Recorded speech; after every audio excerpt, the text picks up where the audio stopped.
अभिशापित हवेली के साए भाग 2। राम की मौत के बाद गांव के लोग और भी ज्यादा डरे हुए थे। कोई भी उस हवेली के पास जाने की हिम्मत नहीं कर रहा था। कुछ लोग गांव छोड़कर चले गए तो कुछ ने अपने घरों के दरवाजे और खिड़कियों को सूरज ढलते ही बंद रखना शुरू कर दिया था। समय बीतता गया और राम की बेटी पूजा, जो उस समय छोटी थी, अभी बड़ी हो चुकी थी। उसने अपने पिता की मौत के बारे में बहुत सी कहानियां सुन रखी थी, लेकिन उसे कभी भी पूरी सच्चाई नहीं बताई गई। पूजा के मन में हमेशा यह सवाल था कि उसके पिता के साथ वास्तव में क्या हुआ था। जब वह गांव के बड़े बुजुर्गों से पूछती तो वे उसे चुपचाप करवा देते और कहते, तुम्हारे पिता बहादुर थे लेकिन इस दुनिया से चले गए, अब तुम इस बारे में और सवाल मत पूछो। पूजा का दिल कभी भी इस जवाब से संतुष्ट नहीं हुआ। उसके अंदर एक बेचैनी थी, एक जिज्ञासा थी जो उसे खींचे जा रही थी उस अभिशापित हवेली की ओर।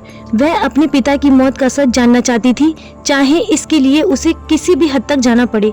एक रात पूजा ने फैसला किया कि वह अपने पिता की तरह हवेली में जाएगी और सामना करेगी। वह जानती थी कि गांव के लोग उसे ऐसा करने से रोकेंगे, इसीलिए उसने आधी रात को चुपचाप अपना घर छोड़ा। उसके हाथ में सिर्फ एक टॉर्च और दिल में अपने पिता का सच जानने का हौसला था। हवेली के पास पहुंचते ही पूजा ने अजीब सी ठंड महसूस की, जैसे उसके आसपास कोई अदृश्य शक्ति हो। हवेली की खामोशी ने उसके दिल की धड़कन तेज कर दी, लेकिन उसने अपना हौसला बनाए रखा और हवेली के भीतर कदम रखा। अंदर का दृश्य अब भी वैसा ही था जैसे सालों पहले उसके पिता ने देखा। धूल, जाले और एक अजीब सी खामोशी। पूजा ने टॉर्च की रोशनी में हवेली का जायजा लिया। तभी उसे एक धीमी सी फुसफुसाहट सुनाई दी, जैसे उसे कोई पुकार रहा हो। पूजा, पूजा, पूजा। उसने चारों ओर देखा लेकिन कोई नजर नहीं आया। अचानक हवेली से एक कोने से एक साया प्रकट हुआ। वह वही साया था जिसने उसके पिता को निगल लिया था। साया धीरे धीरे पूजा की ओर बढ़ने लगा।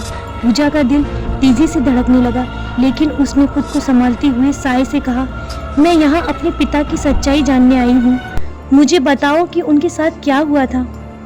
साया एक पल के लिए रुका और फिर उसने कहा, तुम्हारे पिता ने इस हवेली के अभिशाप को चुनौती दी थी और अब वह इसी का हिस्सा बन चुके हैं। यदि तुम भी इनकी तरह जिद्दी हो तो तुम्हें भी वही अंजाम भुगतना पड़ेगा।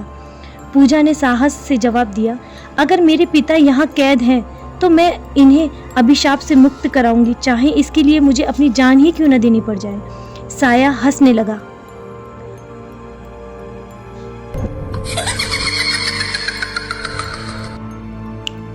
साये ने कहा, यह अभिशाप एक प्राचीन रहस्य से जुड़ा है जिसे कोई भी नहीं सुलझा सकता, लेकिन अगर तुम्हें सच में अपने पिता को बचाना है तो तुम्हें इस हवेली के सबसे गहरे हिस्से में जाना होगा जहां इस अभिशाप की शुरुआत हुई थी। लेकिन याद रखो, ये रास्ता बहुत ही खतरनाक है।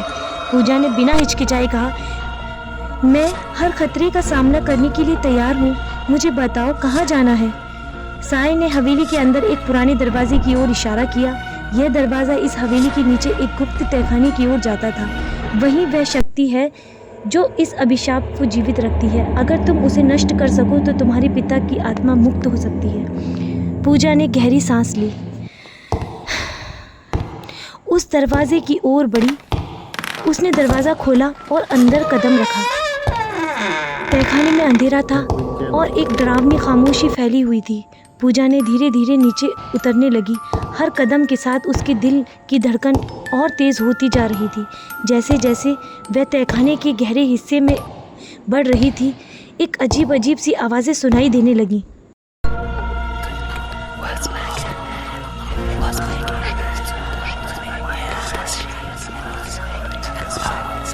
जैसे कोई आत्माएं करहा रही हों।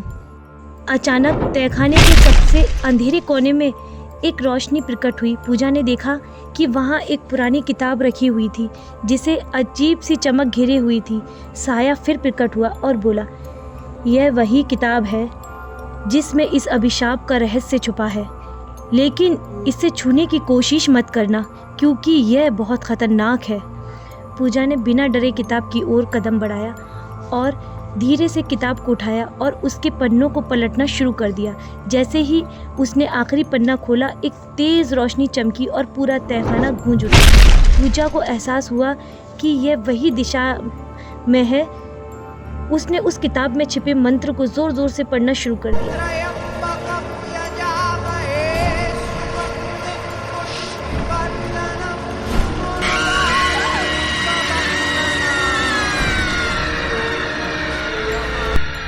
मंत्र को पूरा होते ही तहखाने की दीवारें हिलने लगी और हवेली के बाहर जोर से चीखें सुनाई देने लगी।